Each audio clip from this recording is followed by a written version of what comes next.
ما 3-4 بار از طرف طالبان، چه از طریق فیسبوک هاشون و چه از طریق وبسایت رسمیشون در مقاطع مختلف تهدید شده بودیم و پس از این تهدیدها ما شاهد حمله اینطوری بر کاروانی از کارمندان طلوع بودیم که در این رویداد 7 تن از همسنگرها و همکاران ما شهید شدن و تعدادشون هم زخمی شدن.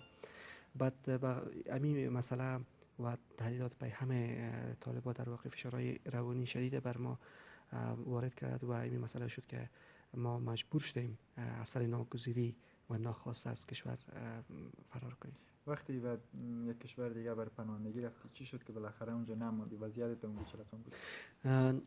من خودم شخصا برای بخاطر درخواست پناهندگی به تاجیکستان رفته بودم و اونجا رفتم با کارمندان سازمان ملل اونجا صحبت کردم. متاسفانه اوضاع مهاجرین در تاجیکستان خیلی وخیم است، خیلی خراب است.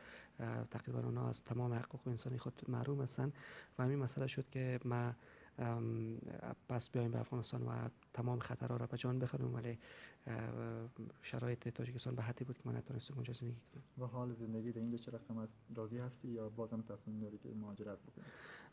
خب من فکر کنم هیچ کسی از وضعیت زندگیش در افغانستان راضی نیست، هرچند که خب حداقل ما کسایی هستیم که 6-7 سال خبرنگاری کردیم و یک شغل داریم و بالاخره سر کار هستیم، اما با توجه به میزان روزافزون